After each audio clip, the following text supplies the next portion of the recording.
Hello everyone, welcome to वंती classes. My name is Manjit Bhardwaj. तो आज भाई हम chemical equilibrium, not ionic equilibrium. Equilibrium को हमने दो लेसन्स में डिवाइड कर रखा है। एनसीईआरटी में एक ही लेसन दिया हुआ है इक्विलिब्रियम के नाम से, है ना। तो हम लोग केमिकल इक्विलिब्रियम का लास्ट लेक्चर करने वाले हैं। ये लेक्चर जो है इन शॉर्ट में सारा लेक्चर रिवाइज होगा, प्लस जो चीज बची हुई है वो करेंगे, ठीक है। तो आप इसे कह सकते हैं lecture in one shot, one load के अंदर पूरा लेक्चर रिवाइज होने वाला है। इसके बाद में आप केमिकल इक्विलिब्रियम के क्वेश्चंस लगाना शुरू कर दीजिए, अभी कर दीजिए। वैसे तो कल ही लगभग पूरा हो गया था, बस एक ली चैटल प्रिंसिपल बचा था। तो चलिए उसको स्टार्ट करते हैं, है ना। Let's start. सबसे पहले केमिकल इक्विलिब्रियम क्या होता है हमें पता है। रेट ऑफ फॉरवर्ड और रेट ऑफ बैकवर्ड रिएक्शन जब बराबर हो जाता है उसी को बोलते हैं केमिकल इक्विलिब्रियम, ठीक है। कंसंट्रेशन मोल पर लीटर होती है रिएक्टेंट की और प्रोडक्ट की बिकम कांस्टेंट हो जाती है, इक्वल नहीं। हम बहुत बार डिस्कस कर चुके हैं, सबसे पहले लेक्चर से डिस्कस कर रहा हूं कि इक्वल नहीं होती, कंसंट्रेशन कांस्टेंट हो जाती है, मतलब समय के साथ बदलाव नहीं होता कंसंट्रेशन में। और इक्विलिब्रियम कौन सी कंसंट्रेशन में बनता है? 50-50 पे भी बन सकता है, 50-50 पे बन सकता है, लेकिन बनता कौन सी पर है? किसी पर भी बन सकता है, लेकिन 50-50 पे भी बन सकता है। बाकी इसके अलावा 30-70 20-80 किसी भी परसेंटेज पे इक्विलिब्रियम बन सकता है। हो सकता है प्रोडक्ट ज्यादा हो सकता है रिएक्टेंट ज्यादा हो, कोई फर्क नहीं पड़ता। क्लियर है सबको? डेल्टा जी इक्विलिब्रियम के ऊपर जीरो होता है, यानी कि फ्री एनर्जी जो है, गिब्स फ्री एनर्जी या गिब्स एनर्जी बोलिए, फ्री वर्ड आजकल यूज नहीं होता है, लेकिन गिब्स एनर्जी जो है वो जीरो होती है। हाँ भाई, सबको क्लियर है ये? Yes sir. और जैसे कॉमन रिएक्शन लिख रखी है तो common reaction A B C C और डी डी, एक बड़ा लेटर एक छोटा लेटर है। रेट जो है फॉरवर्ड रिएक्शन का रेट के एफ मतलब फॉरवर्ड, ए की पावर ए बी की पावर बी, और बैकवर्ड रिएक्शन का रेट के की पावर बी सी की पावर सी डी की पावर डी, और के बी है, के की पावर नहीं है सॉरी। तो के बी मतलब बैकवर्ड रिएक्शन। तो फॉरवर्ड और बैकवर्ड का रिएक्शन का रेट जो वो इक्वल हो जाए, तो नीचे देखो क्या लिखा हुआ है, ठीक है। तो यहाँ आपको ये समझ में आएगा कि फॉरवर्ड और बैकवर्ड रिएक्शन का रेट इक्वल हो जाए। तो 1 और 2 इक्वेशन मैंने बना ली। तो सो एट इक्विलिब्रियम फॉरवर्ड रिएक्शन का रेट और बैकवर्ड रिएक्शन का रेट इक्वल हो जाएगा। तो के एफ बाई के बी, देखो मैं इसको नीचे लेके आऊं, के एफ बाई के बी, और ये पूरा का पूरा उठ के नीचे चला जाएगा इधर।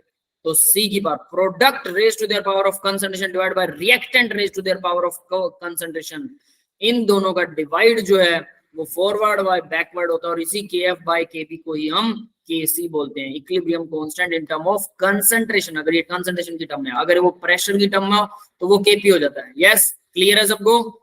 Yes sir. Yes sir. Equilibrium constant है, तो ठीक है भाई। इक्विलिब्रियम कांस्टेंट क्या फॉर्मूला है? सिंपल देखो एक चीज बता देता हूँ, जितना हम लोग आप लोगों को करवा रहे हैं ना, ठीक है, इक्विलिब्रियम या कोई भी लेसन, इतना करने के बाद बोर्ड लेवल पर तो आप लोगों को कोई जरूरत ही नहीं कि कुछ देखने की।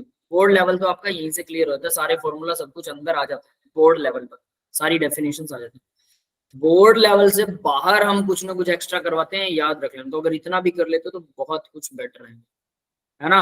अगर सिर्फ बोर्ड की जो बच्चे तैयारी की सोच रहे हैं तो यही मोर देन इनफ। बोर्ड के अलावा अगर आप क्वेश्चंस लगाते हैं, that's it. Q C reaction quotient equal होता है इक्विलिब्रियम पर। कब इक्वल होता है भाई क्यू सी? इक्विलिब्रियम के ऊपर, ये फोर्थ पॉइंट है, ठीक है। वो कब इक्वल होता है? क्यू सी और के सी इक्वल कब होते हैं? At equilibrium. इक्विलिब्रियम के ऊपर दोनों की वैल्यू इक्वल होती है। क्लियर है? Yes sir. अब देखिए इक्विलिब्रियम कांस्टेंट के की वैल्यू बता रखी है, rate constant for forward reaction, rate constant for backward, यानी के एफ बाई के बी। ये हम पिछले फॉर्मूले में ही कर चुके हैं, अगर आप ध्यान दें। यहाँ K F by K B ही के सी होता है, और K F by K B की वैल्यू ही एक्चुअल में product raise to their power concentration, reactant raise to their power concentration होती है। तो सिंपल सी बात है। तो यहाँ K F by K b equal K c होगा, equal product by reactant raise to their power of coefficients. Same formula फिर से लिख रखा है, नथिंग स्पेशल। अगर वो केपी की फॉर्म में हो तो, प्रेशर की फॉर्म में अगर हो तो केपी क्या होता है? Pressure of product raise to their power of coefficients, pressure of reactant raise to their power of coefficient, इन दोनों का डिवाइड जो होगा वो केपी हो जाएगा। क्लियर है? Yes sir. Yes sir. अब यहाँ पर एक नई चीज आती है, के एक्स। एक्स क्या होता है? Mole fraction. मोल फ्रैक्शन से भी आप equilibrium constant in term of mole fraction निकाल सकते हैं। Equilibrium constant in term of mole fraction, जैसे equilibrium constant in term of concentration. Kc होता है in term of pressure, Kp होता है in term of mole fraction, Kx होता है। क्लियर है सबको? Yes, sir. Yes, sir. तो Kx की वैल्यू क्या होती है? प्रोडक्ट का mole fraction raise to their power of coefficient divided by reactant का mole fraction raise to their power of coefficient. सबका डेफिनेशन एक ही है, बस जहां कंसंट्रेशन लगाना है या प्रेशर लगाना है उसकी जगह पर मोल फ्रैक्शन लगा दो, सिंपल। यस, क्लियर है? याद रहेगा सबको? Yes, sir. Kp और Kc के बीच में क्या रिलेशन होता है? Kp equal Kc into R T की power delta N. What is delta N? कौन बताएगा भाई मेरे को? डेल्टा एन बताओ क्या होता है? यस, किसी को आता है? किसी को नहीं आता डेल्टा एन? आप लोग लेक्चर लगा रहे हो क्या? पिछले लेक्चर लगाए थे क्या किसी ने? इस हिसाब से तो मेरे को लग रहा है किसी ने लेक्चर ही नहीं लगाया। डेल्टा एन तो थर्मोडायनेमिक्स में भी बहुत यूज होता है बेटा। क्या कर रहे हो आप लोग? मतलब प्रैक्टिस, ये समझो कि कोई प्रैक्टिस ही नहीं कर रहा। तो मैं जो बड़ी बड़ी बातें बताता रहता हूँ, इतने घंटे पढ़िए, डेफिनेटली आपको आपका टेस्ट क्वालिफाई हो जाएगा। 3 से 4.5 घंटे लिख कर देखना है, मतलब लिख कर देखना तो दूर की बात है, कोई कुछ कर ही नहीं रहा है ना। Very bad thing. अब भी नोटबुक पेन उठा लो, बोल रहा हूँ, बाद में कोई फायदा नहीं है समय निकलने के बाद। पता है सब लोग भगवान को पूजते हैं ना, कोई ना कोई, सबका अपना अपना भगवान होगा यहाँ पर, है ना? Yes, sir. सब भगवान को पूजते हैं, पर क्या कोई भगवान के लिए तपस्या करता है आप लोगों में से? बस नाम लेते हैं, मंदिर चले गए, मस्जिद चले गए, चर्च चले गए ना, एक बार भगवान का नाम ले लिया, बस दैट्स इट, है ना, कि हम तुझे मानते हैं। लेकिन एक्चुअल में हम उसके लिए तपस्या तो कभी करते ही नहीं है। तो क्या हमें भगवान मिलेगा? ज्यादातर लोगों को लगता होगा मेरा भगवान तो, बस मैं भगवान पे बहुत विश्वास रखता हूँ। विश्वास रखो ना रखो, भगवान अपना काम कर रहे हैं, आप लोग अपना काम नहीं कर रहे। अगर मेहनत नहीं करोगे तो भगवान भी नहीं मिलेगा भाई, और ना ही रोटी मिलेगी। बिना मेहनत किए यहाँ किसी को कुछ नहीं मिलता। ये पृथ्वी लोक है, अर्थ, अर्थ पर बिना काम किए कोई भी जिंदा नहीं रह सकता। You should have to do work if you are alive. अगर आप जिंदा है तो, और वो दिल लगा के काम करना होता है, फॉर्मेलिटियों वाला नहीं। और उसी के लिए मैं बोलता हूँ, क्या आपको लगता है, जैसे एक बड़े आदमी ने कहा था कि वो लोग जो आज 4 घंटे दिल लगा के पढ़ना नहीं चाहते ना, वो कल 8 घंटे मजदूरी करने के लिए तैयार रहेंगे। 8 घंटे की मजदूरी कर लेंगे, लेकिन 4 घंटे दिल लगा के पढ़ना नहीं चाहते वो लोग। मुझे नहीं पता क्यों नहीं पढ़ना चाहते हैं पीपल्स, लेकिन बेटा इसमें सब कुछ है, सब कुछ मिलेगा आपको। याद रखिएगा मेरी बात, इसको पढ़ते रहिए, पढ़ाई को पढ़ते रहिए सही डायरेक्शन में, इसको पढ़ते रहिए, बहुत जरूरी चीज है बच्चों। लेकिन आप लोग पता नहीं क्यों समझते ही नहीं हो इस चीज को। हर चीज आपको दिलवाई गई है, आप ठीक हैं गलत हैं कोई नहीं पूछता। जब आपके पास पैसा होता है ना, तो आपकी गलत बात पर भी मजाक बन जाता है कि चलो छोड़ो यार, ये तो मजाक में कह दी होगी। और अगर आपने कोई सीरियस बात कह दी तो क्यों, ये तो बहुत बड़ा आदमी है, देख इसके विचार कितने अच्छे हैं। घंटा विचार है। पैसा आने के बाद गधे भी समझदार बन जाते हैं, गधों को भी समझदार कहा जाता है। जिसके घर में पैसा, उसके बेवकूफ भी समझदार होते हैं, पता है। और जिसके घर में पैसा नहीं है, कितना भी आप समझदार हो, आपको सब बेवकूफी करेंगे, सब टारगेट ही करेंगे। आप कहेंगे हाँ कुछ करता तो है नहीं, कुछ करता तो है नहीं। समझ में आई बात? तो यानी कि आपको मेहनत तो करनी ही पड़ेगी। तो गलत डायरेक्शन में मेहनत करने की बजाय सही डायरेक्शन में क्यों ना हम मेहनत करें, दिल लगा के क्यों ना पढ़े, है ना। और अगर इसको पढ़ेंगे तो उसके बाद कामयाबी आपके हाथ में, बहुत आसानी से कामयाबी हाथ। ये मैं हर रोज बोलता हूँ आप लोगों को कि 3 से 4.5 घंटे लिख कर देखिए, तो बहुत आसानी से याद होगा। अब सुन लो भाई, मुझे बताना पड़ेगा, आप लोग याद नहीं कर रहे तो, है ना। That is the very bad thing बेटा। डेल्टा एन क्या होता है? प्रोडक्ट के number of mole minus reactant के number of mole in gaseous form. Gas होने चाहिए वो, ये होता है डेल्टा एन। अगर वो गैस नहीं है तो याद रख लेना, फिर डेल्टा एन मतलब आप नंबर ऑफ मोल प्रोडक्ट और रिएक्टेंट के जीरो ही लोगे, फिर 0 - 0 यानी कि ये वैल्यू 0 हो जाएगी। अगर सारे के सारे, याद रखना, अगर सारे के सारे सॉलिड हैं या लिक्विड हैं, गैस नहीं है, तो ये वैल्यू होगी 0। तो यानी ये हो गया 1। अगर ये 1 हो गया तो Kc और Kp आ गए बराबर। यस, क्लियर है सबको? Yes, sir. क्लियर है ना? बाकी सब बच्चे, उनको भी समझ में आया कि नहीं? Yes, sir. रिवाइज कर रहे हैं बेटा सिर्फ, और कुछ नहीं कर रहे हैं, ध्यान रख लेना। तो देखिए भाई केपी जो होता है वो केसी आर टी डेल्टा एन के इक्वल होता है। इसी तरह से केपी अगर के एक्स की फॉर्म में, इसका भी तो रिलेशन निकालना है, के एक्स जो हमने नया फॉर्मूला किया, तो इसका रिलेशन क्या निकलेगा के एक्स का? केपी जो है वो इक्वल होता है के एक्स प्रेशर की पावर डेल्टा एन। प्रेशर की पावर है, ओनली प्रेशर, समझ गए? के एक्स मल्टीप्लाई में प्रेशर की पावर डेल्टा एन। ठीक है, ये प्रेशर कौन सा है? ये टोटल प्रेशर वाला प्रेशर है, याद रख लेंगे, टोटल प्रेशर वाला प्रेशर।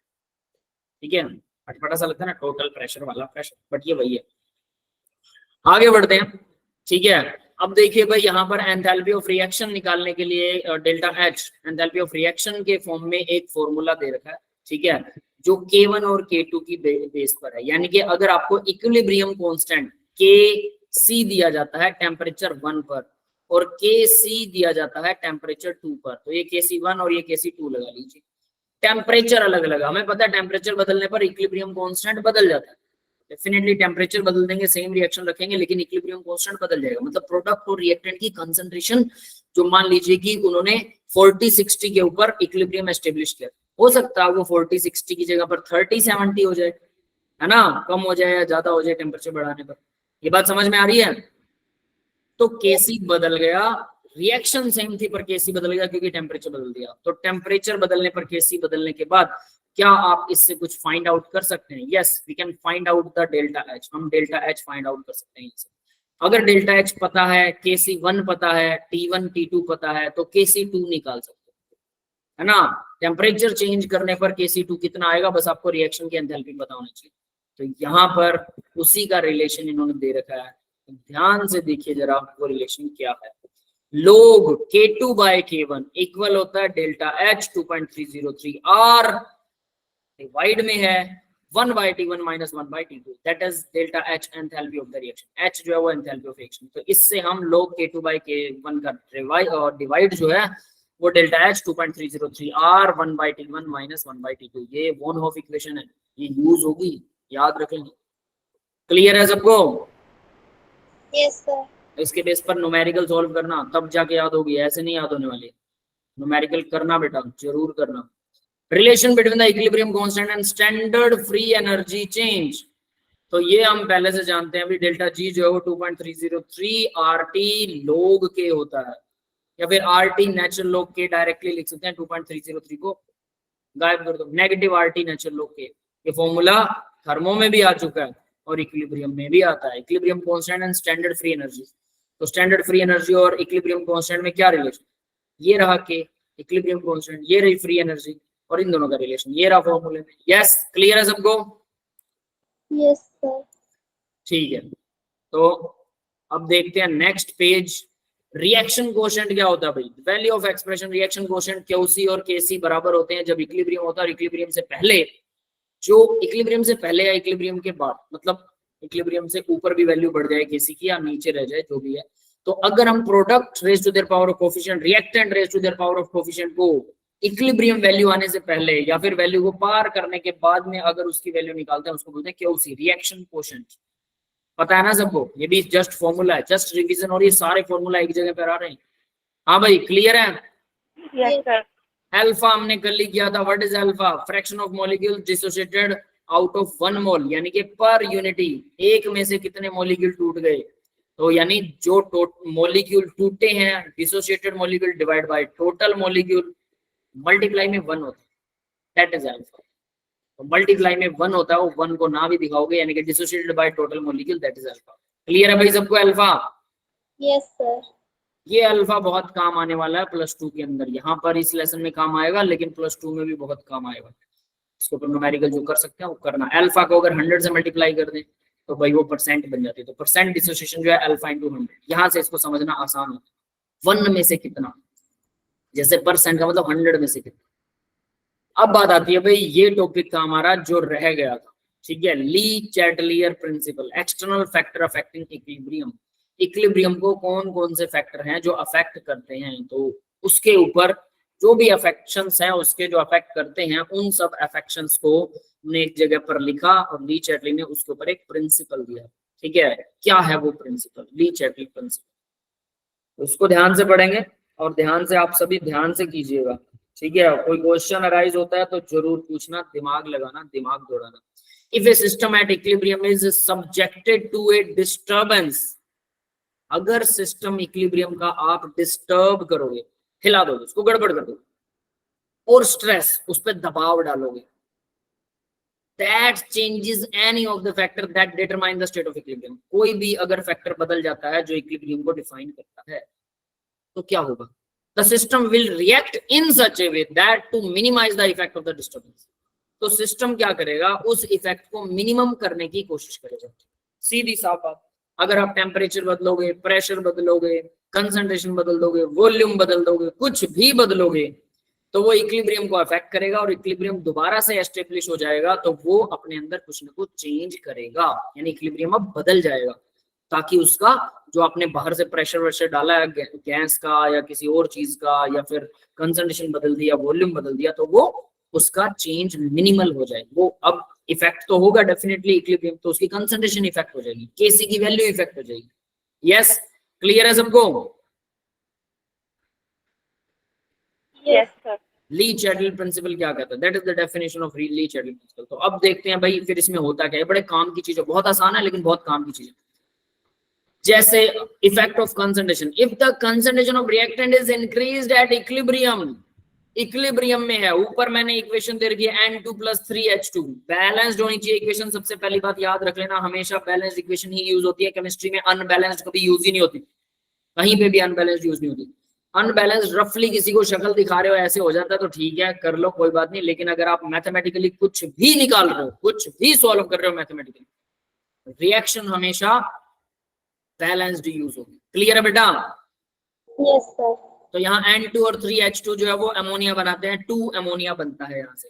इफेक्ट ऑफ कंसंट्रेशन, अब कंसंट्रेशन का क्या इफेक्ट होता है तो उसको देखते हैं। तो अगर वो कहता है कंसंट्रेशन ऑफ रिएक्टेंट इंक्रीज करते हैं, देन रिएक्शन फॉरवर्ड में बदल जाएगी। यानी कि अगर मान लो आपने अमोनिया बना रहे हो और उसमें कंसंट्रेशन नाइट्रोजन और हाइड्रोजन की बढ़ा दी, तो क्या होगा? अमोनिया की कंसंट्रेशन भी बढ़ेगी। इक्विलिब्रियम तो दोनों को बैलेंस करेगा ना, रिएक्टेंट और प्रोडक्ट दोनों को बैलेंस करेंगे। यस और नॉट? Yes, sir. क्योंकि रेशियो सेम आना चाहिए, product raise to their power of coefficient divide by reactant raise to their power of coefficient, इनका जो रेशियो है ये रेशियो सेम आना चाहिए। अगर ये रेशियो सेम आ रहा है, अगर ये रेशियो सेम है, तभी तो इक्विलिब्रियम एस्टेब्लिश रहेगा ना, तभी तो किसी की वैल्यू सेम रहेगी। बट मैंने नाइट्रोजन और हाइड्रोजन का रेशियो अगर बदल दिया रिएक्शन में, तो अमोनिया का रेशियो बदलेगा नहीं, वो उतना ही रहेगा। सोचिए जरा, तो रेशियो तो गड़बड़ आ गया ना, और अगर रेशियो गड़बड़ आ गया इनका तो फिर इक्विलिब्रियम में डिस्टर्ब हो गया। तो इक्विलिब्रियम डिस्टर्ब नहीं होता, वो क्या करता है? शिफ्ट हो जाता है, तो वो लेफ्ट से राइट में शिफ्ट हो जाए, मतलब प्रोडक्ट ज्यादा बनने लग जाएंगे, तो वो फॉरवर्ड रिएक्शन में जाएगी रिएक्शन। अगर कंसंट्रेशन आपने रिएक्टेंट की बढ़ाई तो फॉरवर्ड में जाएगी, अगर प्रोडक्ट की बढ़ा दो कंसंट्रेशन तो बैकवर्ड रिएक्शन जाएगी। यस, क्लियर है ये? Yes, sir. तो यहाँ लिखा भी हुआ देखिए, concentration of product is increased, backward reaction, reaction back side में जाएगी, रिवर्स रिएक्टेंट बनाएगी। सिंपल सिंपल था ना? Concentration of effect of concentration Le Chatelier principle ने बताया है, सब कुछ ली चैटलियर ने ही बताया था। तो अगर कंसंट्रेशन बदलोगे, अगर रिएक्टेंट की कंसंट्रेशन ज्यादा बढ़ा दी तो प्रोडक्ट की तरफ रिएक्शन चलने लग जाएगी। अगर रिएक्टेंट की कंसंट्रेशन कम कर दे तो भी बैकवर्ड चलेगी। याद रखना, प्रोडक्ट से रिएक्टेंट बनेंगे फिर। क्लियर है? Yes sir. Don't be confuse, ठीक है। इफेक्ट ऑफ वॉल्यूम, अब वॉल्यूम देखते हैं भाई। वॉल्यूम में ना थोड़ा सा झोल झाल है, ठीक है, थोड़ा ध्यान से करना पड़ेगा। इनर्ट गैस भी इसके अंदर डाल सकते हैं, वो क्या इफेक्ट करेगी, कैसे इफेक्ट करेगी, तो ये सारी चीजें हम यहाँ पे पढ़ने वाले हैं, ठीक है। तो चलिए देखते हैं इसके अंदर। इफ वॉल्यूम इज इंक्रीज, अगर volume increase, if volume is increased pressure decreases, volume increase करते और प्रेशर अगर कम हो जाता है, जैसे कि यहाँ पर देखिए ये एक गैस है, इस गैस के अंदर this one is the gas, और इस गैस के अंदर क्या हो रहा है, ये इसका यहाँ पर क्या था, फिक्स कर रखा था। मैंने इसको पिस्टन को यहाँ से हटा दिया, पिस्टन ऊपर लगा दिया, मतलब मैंने पिस्टन को ऊपर उठा दिया। यस, ये बात समझ में आ गई सबको? Yes sir. Yes, sir. तो अगर पिस्टन ऊपर उठा तो वॉल्यूम बढ़ गया, वॉल्यूम इंक्रीज हो रहा है। क्लियर है बेटा? वॉल्यूम इंक्रीज हो गया, प्रेशर डिक्रीज हो गया, तो प्रेशर क्या होगा? तो यहाँ देखिए वॉल्यूम इंक्रीज प्रेशर डिक्रीज, ठीक है, यही इसने बोला है। प्रेशर डिक्रीज होता है। Hence the reaction will shift to the direction which the pressure increase, that in the direction which the number of mole of gases increases and vice versa। तो यानी मोलिक्यूल किस डायरेक्शन में जाएंगे। बहुत simple example, यहां देखिए 1 mole nitrogen है, 3 मोल hydrogen है, 2 मोल अमोनिया बन रहे हैं। समझ में आ रहा है? Yes, sir. तो यहाँ टोटल नंबर ऑफ मोल कितने हैं, 1 ये और 3 ये, टोटल हो गए 4 नंबर ऑफ मोल हमारे पास रिएक्टेंट, और प्रोडक्ट कितने बन रहे हैं, 2 नंबर ऑफ मोल। ठीक है, तो नंबर ऑफ मोल किस तरफ ज्यादा है भाई? Sir, reactant. reactant side. Reactant की तरफ ज्यादा है। ठीक है, अगर रिएक्टेंट की तरफ ज्यादा है तो अगर आप प्रेशर बढ़ाओगे तो प्रेशर किस पे ज्यादा पड़ेगा? रिएक्टेंट पे। ये बात समझ में आ रही है? Yes, sir. अगर आप प्रेशर बढ़ा रहे हो तो ठीक है, प्रोडक्ट पे भी पड़ेगा, लेकिन प्रोडक्ट के तो सिर्फ 2 मोल है, जो ज्यादा अमाउंट में है प्रेशर तो उसको ज्यादा सहन करना पड़ेगा ना। समझ में आ रही है बात? Yes, Yes, sir. sir. तो इस वजह से रिएक्टेंट पर प्रेशर बढ़ेगा, रिएक्टेंट पर प्रेशर बढ़ेगा तो रिएक्टेंट प्रोडक्ट में बदलना शुरू हो जाएगा। यानी रिएक्शन, इस रिएक्शन, ये वाली रिएक्शन फॉरवर्ड में चलेगी, सारी नहीं, ये वाली रिएक्शन जहां नंबर ऑफ मोल ज्यादा होते हैं, जिस तरफ भी, मान लीजिए रिएक्टेंट की तरफ ज्यादा है, अगर मैंने वहां उस प्रेशर बढ़ाया तो रिएक्टेंट पर प्रेशर बढ़ेगा और वो रिएक्शन फॉरवर्ड में जाएगी। अगर उल्टा करना हो तो नंबर ऑफ मोल्स, मान लीजिए कि मैं प्रेशर घटाता हूं तो यहाँ क्या हो रहा है, वॉल्यूम इंक्रीज हो रहा है, प्रेशर घट रहा है। Hence reaction will shift in the direction in which pressure increases। जिस तरफ प्रेशर इंक्रीज हो रहा है उस तरफ डायरेक्शन में शिफ्ट हो जाएगी। That is in the direction which number of moles of gases increases and vice versa। If the volume increases then, अगर वॉल्यूम इंक्रीज होता है, डेल्टा एन बड़ा हो जाएगा, नंबर ऑफ मोल जो है वो बड़े हो जाएंगे 0 से ज्यादा, reaction shift toward the forward direction. अब यहां इन्होंने इसके बारे में जो दिया वो याद रखना आप। डेल्टा एन, देखिए वॉल्यूम इंक्रीज अगर होता है और नंबर ऑफ मोल अगर इंक्रीज हो रहे हैं, यहां तो हम सिर्फ वॉल्यूम इंक्रीज कर रहे थे ना, नंबर ऑफ मोल इंक्रीज नहीं कर रहे थे। ये समझ में आ रहा है? Yes, sir. Yes, sir. लेकिन चलो पहले इसी को ले लेते हैं। मान लीजिए नंबर ऑफ मोल में कोई फर्क नहीं पड़ रहा, प्रोडक्ट और रिएक्टेंट के नंबर ऑफ मोल का डेल्टा है ना, यानी कि चेंज। ये रिएक्टेंट 3 and 1 4 है और ये प्रोडक्ट 2 है, तो 2 - 4 प्रोडक्ट माइनस रिएक्टेंट, तो डेल्टा एन की वैल्यू यहाँ आ रही है कितनी, -2। तो अगर मैंने वॉल्यूम बढ़ा दिया तो क्या ये -2 बढ़ गया क्या? मैंने तो यहाँ पे कुछ अमोनिया या कुछ डाला ही नहीं, कुछ नहीं डाला ना, सिर्फ पिस्टन को ऊपर उठा दिया, जिससे वॉल्यूम इंक्रीज हो गया, प्रेशर डिक्रीज हो गया। हाँ भाई, Yes, sir. तो अगर नंबर ऑफ मोल नहीं बदल रहे हैं तो कोई शिफ्ट नहीं होता, कोई चेंज नहीं होता। डेल्टा एन अगर 0 है, रिएक्शन विल नो शिफ्ट, ना रिएक्शन लेफ्ट से राइट जाएगी ना राइट से लेफ्ट जाएगी। लेकिन अगर मान लो कि मैं ये कहूं कि मैंने प्रेशर इंक्रीज हो गया, कैसे इंक्रीज हो गया, ठीक है, वॉल्यूम इंक्रीज हो गया, कैसे इंक्रीज हुआ, मैंने इसमें नाइट्रोजन और हाइड्रोजन और ठूस दिए इसके अंदर, ये दोनों मैंने ज्यादा डाल दिए, जिसकी वजह से वॉल्यूम इंक्रीज हो गया, क्योंकि प्रेशर को शिफ्ट रखा, बराबर रखना था। तो अगर मैं ऐसा कर रहा हूं और प्रेशर और वॉल्यूम इसका इंक्रीज हो रहा है, तो यानी कि नंबर ऑफ मोल इंक्रीज हो रहे हैं ना। अब देखो number of mole, delta N की वैल्यू बदल जाएगी। डेल्टा एन अगर इंक्रीज हो रहा है, reaction will shift forward direction. तो यहां देखें, अगर मैं नंबर ऑफ मोल इसके बढ़ा रहा हूं, 1 और 3, ये 4 थे और ये 2 थे, तो 2 - 4 था पहले डेल्टा एन। अब मैंने नंबर ऑफ मोल इसके बढ़ा दिए, ये कितने कर दिए भाई, 4 की जगह पर मैंने 8 कर दिए, सपोज डबल कर दिया दोनों को, तो क्या होगा, डेल्टा एन क्या हो रहा है भाई, डेल्टा एन तो और माइनस में जा रहा है ना, बढ़ रहा है कि कम हो रहा है, कम हो रहा है। Yes. डेल्टा एन अगर इंक्रीज होता है तो फॉरवर्ड में जाती है रिएक्शन, अगर डिक्रीज होता है तो बैकवर्ड में जानी चाहिए। बट यहाँ एक चीज ध्यान रख लेना, नंबर ऑफ मोल आप रिएक्टेंट के बढ़ा रहे हो, ठीक है, जिसकी वजह से रिएक्टेंट के ऊपर प्रेशर रिएक्टेंट पर ज्यादा पड़ेगा, उस हिसाब से प्रोडक्ट ही ज्यादा बनेंगे। आपको माइनस का साइन नहीं देखना, वैल्यू देखनी है, कोफिशिएंट। ये समझ में आया? थोड़ा कंफ्यूजिंग है, याद रख लेना। यानी डेल्टा एन जब देख रहे हो तो वो हमेशा सिर्फ वैल्यू देखनी, माइनस प्लस मत देखना, तो रिएक्शन फॉरवर्ड जाएगी। और अगर डेल्टा एन की वैल्यू 0 से कम हो रही है तो रिएक्शन क्या जाएगी, बैकवर्ड में। क्लियर है भाई? और अगर कोई इफेक्ट नहीं है तो कोई इफेक्ट नहीं होगा, नो शिफ्ट। ये बात समझ में आ गई सबको? इफेक्ट ऑफ वॉल्यूम 3 पॉइंट है सिर्फ, डेल्टा एन, वॉल्यूम इंक्रीज होने पर डेल्टा एन इंक्रीज हो रहा है, 0 से ज्यादा फॉरवर्ड, 0 से कम हो रहा है बैकवर्ड, और अगर 0 है तो नो शिफ्ट। क्लियर है? Yes, sir. Yes, sir. Effect of pressure, अब प्रेशर का इफेक्ट देखिए जरा। तो वॉल्यूम का इफेक्ट हमने देख लिया, pressure, if pressure is increased at equilibrium, pressure को मैं बढ़ा देता हूँ इक्विलिब्रियम के ऊपर, मैंने प्रेशर ज्यादा डाल दिया, नीचे कर दिया पिस्टन, इक्विलिब्रियम स्टेज के ऊपर प्रेशर बढ़ गया, तो प्रेशर किस पे पड़ेगा ये मैंने आपको पहले बता दिया था। इसमें प्रेशर जिसमें नंबर ऑफ मोल जिस साइड ज्यादा है उस पे प्रेशर पड़ेगा, तो इस साइड नंबर ऑफ मोल ज्यादा है तो प्रेशर का इफेक्ट इस पर ज्यादा होगा, तो रिएक्शन जाएगी फॉरवर्ड में। और अगर मान लीजिए कि इसकी जगह अगर इसकी बैलेंसिंग में ही आता कि यहाँ 5 आ जाता, तो ये तो दोनों 4 बन रहे हैं, ये 5 बन रहे हैं, तो प्रेशर इसके ऊपर ज्यादा पड़ता, रिएक्शन बैकवर्ड देती है। यानी कि आपको नंबर ऑफ मोल काउंट करने हैं प्रेशर के केस में, तो तभी आपको पता लगेगा वो फॉरवर्ड जाएगी या बैकवर्ड जाएगी। जैसा कि इस केस में मैंने दिखा रखा 4 और 2 है ना, इस तरफ अमोनिया वाले केस में 3 and 1 4 बन रहा है, और इस केस में ये क्या बन रहा है, ये 2 बन रहा है, और ये 4 और 2 क्या है, ये आपको बताएंगे कि प्रेशर किस तरफ बढ़ेगा जहां नंबर ऑफ मोल ज्यादा होंगे। It will shift in the direction which less number of mole of gases are formed, जहां कम मोल है, 2 में कम मोल है यानी कि फॉरवर्ड जाएगी रिएक्शन, और ज्यादा है तो जिस तरफ ज्यादा मोल है प्रेशर वहां पर बढ़ाने पर ये मोल्स कम होना शुरू हो जाएंगे और बैलेंस करेंगे एक दूसरे को। यस, क्लियर है बेटा, ये समझ में आ गया? Yes, sir.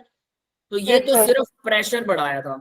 अब एक और चीज है, प्रेशर ऐसे भी बढ़ जाता है कई बार, इनर्ट गैस डाल दें, है ना, तो इनर्ट गैस क्या करेगी, तो इनर्ट गैस अगर ऐड कर रहे हो और प्रेशर कांस्टेंट रखें, प्रेशर पे कोई फर्क नहीं करता, इनर्ट गैस डाल दिया आपने, यहाँ पर आप नाइट्रोजन और हाइड्रोजन के साथ साथ एक तीसरी गैस डाल देते हैं, मान लीजिए वो तीसरी गैस क्या डालें, हीलियम या नियोन डाल देते हैं, नियोन इनर्ट होता है, inert group 18 group Yes, sir. है Yes, ना, sir.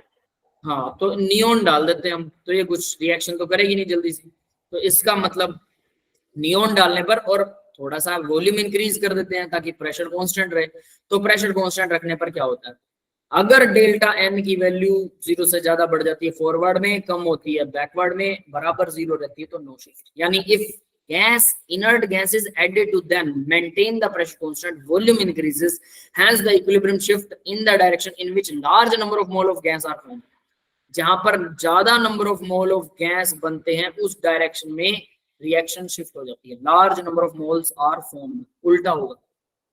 यानी ये जो हो रहा था, ये देखिए 1 and 3, यहाँ पर 4 मोल्स हैं और यहाँ पर 2 मोल्स हैं अमोनिया के, तो अब देखिए जरा क्या होने वाला है, ये शिफ्ट होता है, large number of mole gas are form, जहां ज्यादा नंबर ऑफ मोल शिफ्ट होते हैं, यानी आपने कांस्टेंट प्रेशर रखा लेकिन इनर्ट गैस डाल दी, तो रिएक्शन यहाँ पर इस केस में बैकवर्ड चलेगी क्योंकि नंबर ऑफ मोल जहां ज्यादा है। प्रेशर के केस में सीधा जिस तरफ ज्यादा मोल है वो दूसरी तरफ जाएगी, लेकिन अगर कांस्टेंट प्रेशर रख के इनर्ट गैस डाल रहे हो तो जिस तरफ ज्यादा मोल है उसी तरफ आएगी। समझ में आई ये बात? Yes, sir. ये सारा का सारा याद रख लेना, ली चैटल प्रिंसिपल है, ये थ्योरेटिकल है, पेपर में पक्का आता है, होम एग्जाम्स के अंदर आपके अगर ये लेसन है तो डेफिनेटली ये वाला क्वेश्चन आने वाला है, ली चैटल प्रिंसिपल पक्का पूछेगा, इक्विलिब्रियम में पक्के तौर पर इसको पूछा जाता है, और ये सारा आपको खुद ही लिखना पड़ेगा। कांस्टेंट वॉल्यूम, अब मान लीजिए कि हमने प्रेशर कांस्टेंट किया तब तो ऐसा हुआ, अगर वॉल्यूम कांस्टेंट कर दें मतलब प्रेशर बढ़ जाएगा, फिर तो अगर हम इनर्ट गैस डाल रहे हैं तो इनर्ट गैस और तो कुछ नहीं करेगी लेकिन प्रेशर बढ़ा देगी, तो उसका कोई इफेक्ट नहीं। कांस्टेंट वॉल्यूम के ऊपर प्रेशर भले ही बढ़ रहा हो लेकिन हमारे इक्विलिब्रियम पर कोई इफेक्ट नहीं होने वाला। क्लियर है? ये तो सिंपल Yes, sir.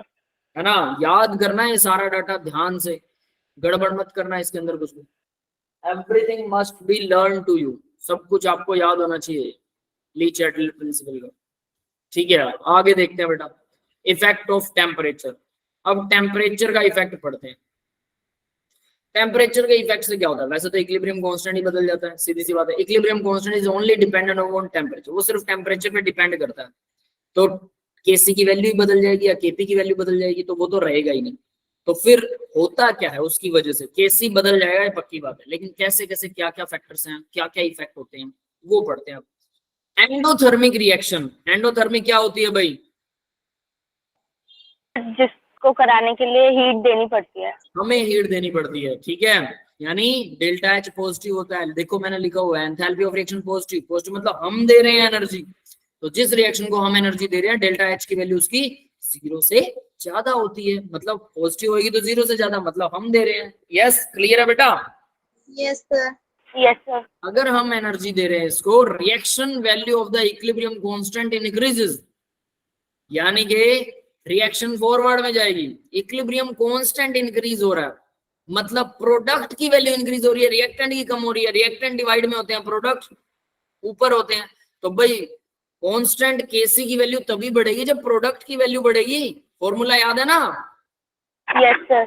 Sir. तो डेफिनेट सी बात है इक्विलिब्रियम कांस्टेंट इंक्रीज कर रहा मतलब रिएक्शन फॉरवर्ड में जाएगी। अगर एंडोथर्मिक रिएक्शन को आप हीट दे रहे हो तो रिएक्शन जाती है फॉरवर्ड में। अब बात करते हैं अगर एक्सोथर्मिक है तो इसका उल्टा होना चाहिए, यानी कि हमें एनर्जी मिलती है। अब कोई रिएक्शन अपने आप हो रही है, लकड़ी को आग लग रही है, वो हमें एनर्जी दे रही है, अपने आप आग लगी हुई है, बुझेगी नहीं अपने आप जब तक लकड़ी खत्म नहीं होगी। अदर फैक्टर्स में भी कि उसे ऑक्सीजन अच्छे से ना मिले या जरूरत से ज्यादा एकदम से मिल जाए, हवा की वजह से वो बंद हो जाए, वो अलग फैक्टर्स हैं, उनको कंसीडर नहीं करते। लैब में एक कंट्रोल एनवायरनमेंट की बात कर रहे हैं तो आग लगी रहेगी।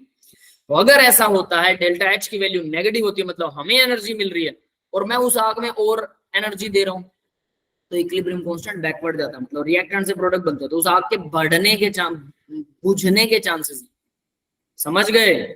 अगर किसी में हमें एनर्जी मिल रही है तो वो उस रिएक्शन के बंद होने के चांसेस हो जाएंगे, मतलब बैकवर्ड में जाएगी। अगर वो इक्विलिब्रियम में, आग वाला एग्जांपल यहाँ सुटेबल नहीं बैठेगा क्योंकि वो इक्विलिब्रियम नहीं होता। आप राख से जो ऐश बनती है लकड़ी की, उससे वापस लकड़ी बना सकते हो क्या?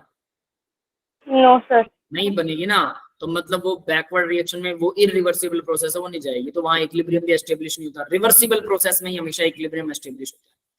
तो यहाँ इक्विलिब्रियम कांस्टेंट डिक्रीज होता है बैकवर्ड डायरेक्शन में with increase in temperature, temperature increase करने, याद रख लेना। एंडोथर्मिक सीधा समझ में आता है, तो एक्सोथर्मिक उसका रिवर्स होता है, बस सिंपल याद रखना। थर्ड पॉइंट देखिए, फोर डेल्टा एच जो है अगर ज्यादा है 0 से, reaction shift in the forward direction, वही सेम लिख रखा है। और फिफ्थ पॉइंट में डेल्टा एच अगर लेस है तो रिएक्शन बैकवर्ड डायरेक्शन में जाएगी टेम्परेचर इंक्रीज करने पर। ठीक है, दोनों वही, फर्स्ट और सेकंड पॉइंट वही, थर्ड और फोर्थ है।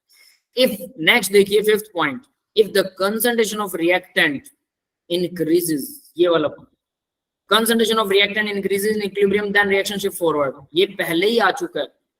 रिएक्टेंट की कंसंट्रेशन बढ़ाओगे तो फॉरवर्ड में जाएगी और प्रोडक्ट की कंसंट्रेशन बढ़ाओगे तो बैकवर्ड में जाएगी।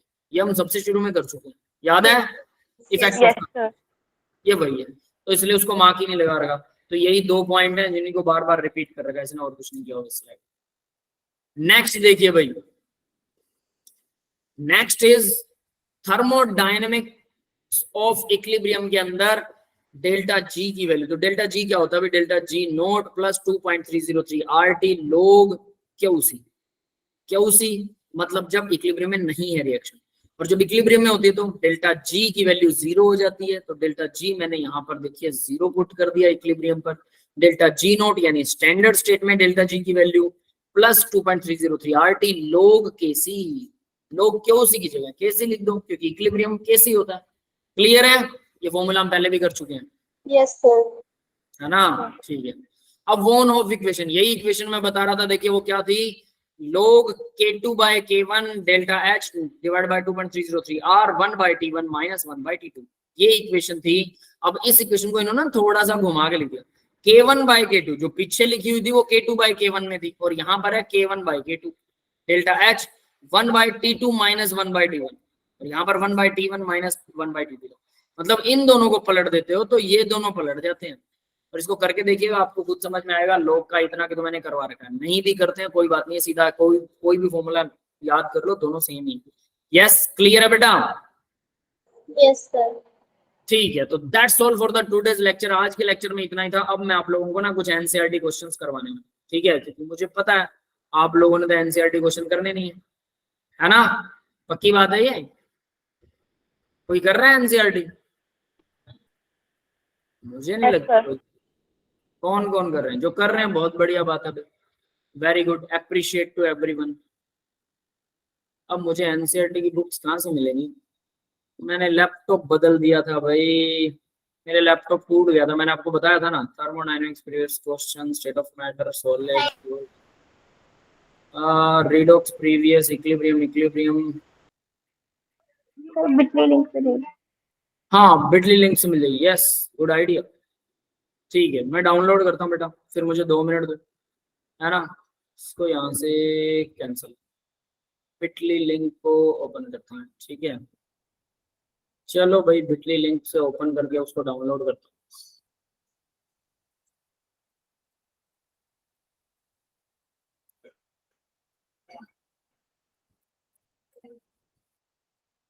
बिटली लिंक के ऊपर, बिटली लिंक पे मैंने कहाँ दे रखी है, डीपीपी वगैरह मॉड्यूल में है ना, यही है, ठीक है। मैं खुद ही भूल रहा हूँ ना मैंने कहाँ है उसका लिंक कॉपी कर रखा है। ठीक है एनसीईआरटी मिल गई मिल गई मिल गई मिल गई।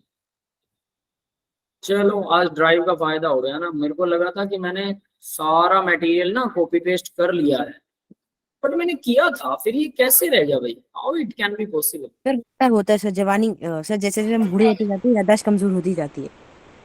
क्या बात है, बहुत अच्छे बच्चे, you are thinking that my memory power is sir होता है सर, आप 5 लाख रिएक्शन याद कर रखे हो तो एक रिएक्शन भूल जाओगे तो कौन सा पहाड़ टूट पड़ेगा आप पे। पहाड़ नहीं टूटता बेटा, ऐसी बात नहीं है। बात ये है कि आपको क्या लगता है, मतलब इतना गौर नहीं होगा मेरा कि व्हाट आई एम डूइंग, क्या मेरा इतना भी गौर नहीं होगा, आपको ऐसा लगता है। नहीं सर, आप दिल पे ले लिए बात मैं तो मजाक दिल कर पर रहा नहीं, था। मतलब ऐसा नहीं है, वो दिल पर नहीं ले रहा हूँ मैं, बिल्कुल वो कोई बड़ी बात नहीं है। लेकिन बड़ी बात ये है ना कि मैंने सारा मटेरियल कॉपी किया था, जब मेरा लैपटॉप टूट गया था तो मेरे को पता था कि ये अब कई दिन ठीक नहीं होने वाला, दूसरे लैपटॉप में मटेरियल डालने के लिए मेमोरी कार्ड था मेरे पास, उसमें सारा मटेरियल कॉपी किया, सब कुछ याद करके ध्यान करके कि क्या क्या होता है कैसे कैसे होता है, और उसके बाद में फिर सारा सिस्टम। अब मुझे जरूरत पड़ी एनसीईआरटी की बुक की, तो है ही नहीं, कमाल है ना। तो ये मेरे कोई लिए बात बहुत नहीं सर। शॉकिंग है कि ऐसा कैसे हो सकता है, मैं इसको ढूंढूंगा शायद, क्या पता मिल ही जाए, पर अभी नहीं है ना, ये है एक प्रॉब्लम कि सर अभी कोई नहीं बात मिल, नहीं सर, कोई बट बात इट्स नहीं सर, ओके, किताब ही तो है। हमने डाउनलोड कर लिया है, खैर कोई दिक्कत नहीं। कौन हाँ सा आपने दिमाग है, ओपन है? लेकिन देखो मैं एक चीज मानता हूँ, दिमाग आपके कंट्रोल में होना चाहिए। अगर आपका दिमाग आपके कंट्रोल में नहीं, you should have to do work on it. अगर मुझसे ऐसी गलती होती है तो डेफिनेटली मुझे लगेगा कि भाई ये मैंने ठीक नहीं किया, ये मेरा माइंड सही नहीं कर रहा, नेक्स्ट टाइम मुझे बहुत केयरफुल होना होगा, बहुत केयरफुल। क्योंकि अगर हमारा माइंड ही साथ नहीं दे रहा फिर उसका कोई फायदा नहीं है, समझ गए ना। तो इसलिए मैं कह रहा था, चलिए अब मेरे को बुक मिल गई है, इंपोर्ट करना पड़ेगा, डाउनलोड में आएगा, है ना। चलिए ढूंढते हैं, डाउनलोड डाउनलोड डाउनलोड, में डाउनलोड ही नहीं है, इस पीसी ओपन करना पड़ेगा, ये रहा डाउनलोड, ठीक है एनसीईआरटी सॉल्यूशन। ठीक है भाई बुक आ गई है, 203 पेजेस की है, डाउनलोड वो इंसर्ट हो रहे हैं इसके अंदर। तब तक कोई चुटकुला सुनाना चाहेगा क्या मेरे को, किसी को चुटकुला आता है।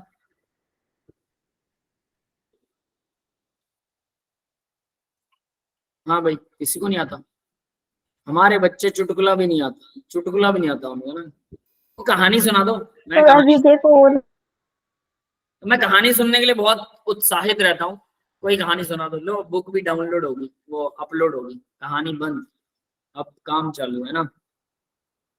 चलो भाई इक्विलिब्रियम वाला लेसन लास्ट लेसन है, तो मुझे लग रहा है सबसे लास्ट में जाना पड़ेगा, सबसे लास्ट में इक्विलिब्रियम। चलो ये वाला स्टार्ट करते हैं, कौन सा है ये क्वेश्चन, बड़ा एर्थन gases refined with the partial, okay okay okay okay okay. Exercise आ गई, लो भाई आप लोगों की स्क्रीन के सामने ये रहा इक्विलिब्रियम, इंपॉर्टेंट रिजल्ट दिखा रखे हैं, तो ये सब हम कर चुके हैं, अभी अभी यही कर रहे थे, फालतू का काम है ना। Equilibrium constant calculation the delta G, ये केपी और आरटी ये वाला फॉर्मूला हम कर चुके हैं, डेल्टा एन की वैल्यू सी डी ये होती है। हाँ एक और चीज अब देखिए भाई, इक्विलिब्रियम कांस्टेंट के इक्वल के सी, और बस ठीक है ये रहा क्यू सी, ओके सर एक आगे मिनट सर, बढ़। लिख लेने दो सर, सर लिख लेने दो सर प्लीज। अरे इसमें कुछ भी नहीं है, सेम फॉर्मूला है, वही तो अभी करवाया बेटा।